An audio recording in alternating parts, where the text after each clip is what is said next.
Now to CNN's Gary Tuckman, who watched this debate as he has for all three with voters in Nevada, Iowa. Gary? Anderson, we're just 68 days away from the first in the nation Iowa caucuses.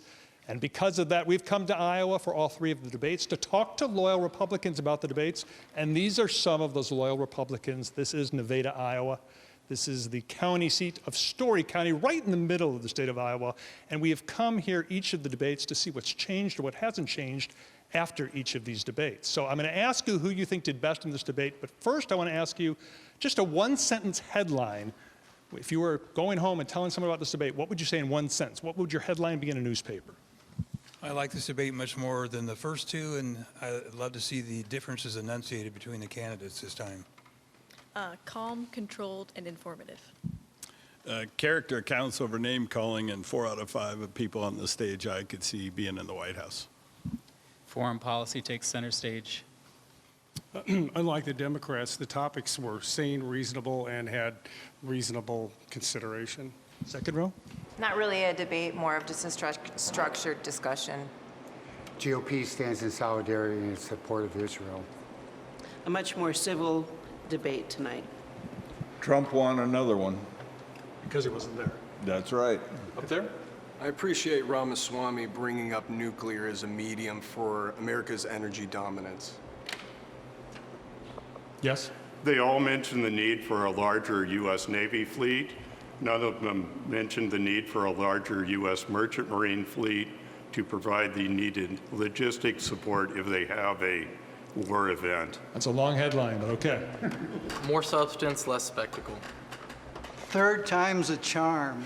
All right, third time's a charm. So we're going to talk about the 3 times. The first time we were here, most of you said that Ramaswamy won, quote unquote, won the debate. The second debate, most of you said DeSantis did.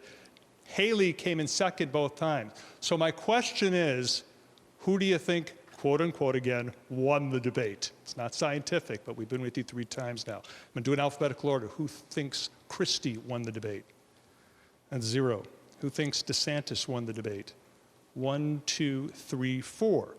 Who thinks Haley won the debate? 1, 2, 3, 4, 5, 6. Who thinks Ramaswamy won the debate? 1, 2, 3. Who thinks Scott won the debate? So Nikki Haley, who's come in second for the first 2 debates among this crowd in Story County, has come in first this time. Who picked Haley again? Raise your hand. Let me ask you, why do you think she won? I think she was attacked by people, and that means that they fear her, and I think she's strong, and she reacted appropriately, and she's not a pushover. Brett Barker, he's the mayor here of Nevada. Why do you think she won? I think with foreign policy being center stage, it really plays into her strengths, and they spent a lot of time on that topic. And we saw her go toe-to-toe with tyrants at the UN, and you can see her doing that as president. Jeff, who did you pick?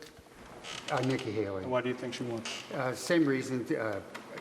With all that's going on in the world, foreign policy is forefront in everybody's mind. Being a UN ambassador, she's got the most experience of all of them, and I think that it played into her strengths. Who picked DeSantis? Why do you think DeSantis won? Well, unlike the other candidates, he's, aside from Scott, he actually holds office right now, and that office is in the executive branch. So everybody else says what they would do or what they did 10 years ago. DeSantis says what he's doing now and what he's going to be doing once he changes that position. Who picked Ramaswamy? Okay. Why do you think Ramaswamy won? And by the way, I think you were referring to Ramaswamy when you said 4 out of 5 people are qualified to be president? That's correct. Okay. Why do you differ from him?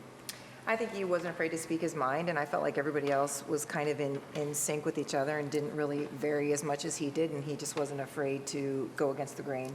Okay, now 13 people here. 12 of you voted for Donald Trump in the 2020 election. This gentleman in the upper left used to be a Democrat. He just changed his registration to Republican, so he didn't vote for Trump. You didn't vote for Biden, though, either, right? That is correct. Who'd you vote for 4 years ago? I voted for Andrew Yang. Okay, you voted for Yang. So all of you, 12 of the 13 voted for Trump. How many of you are ready to vote for Donald Trump right now in the caucuses? How many of you will caucus for Trump? Just 2. So 12 of you voted for Donald Trump for president, but only 2 of you are ready to caucus for him. Why is that? Who wants to speak about that? Why aren't you ready to support Trump? Okay, I like the Donald. He's not perfect. But I think it's possible if he gets felonies that the Democrats are going to take him off the ballot, and so we need DeSantis as our backup plan. What about you? How come you're not ready to vote for Trump? About the same reason. I'm afraid of his legal status, and I don't think that he would. I think he could win, but I don't think he would win, So you're afraid he might end up in prison? at least off the ballot because of legal issues. Okay.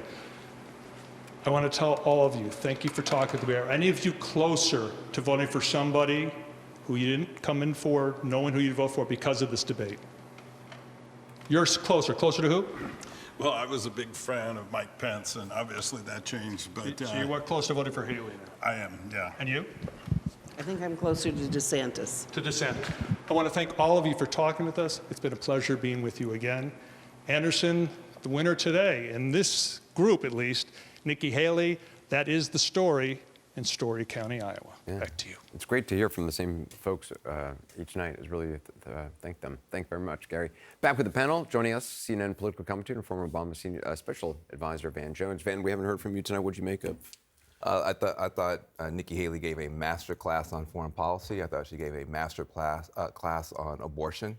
If you just took those two clips, you could teach a course on political communication, conversation. She's a force. She's a force. I also thought, Israel was mentioned.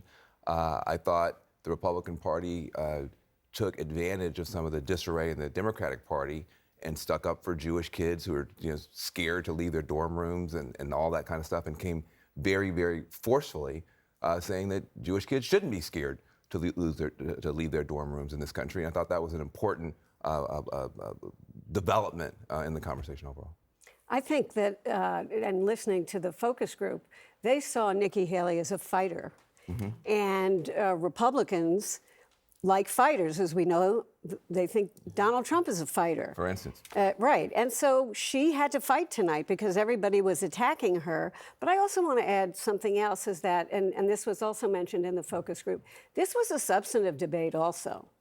And, Haley and Christie were talking about raising the retirement age, which Donald Trump has said, he'd never do that. They're talking about foreign policy, Ukraine, Israel, and so I think the focus group kind of appreciated that.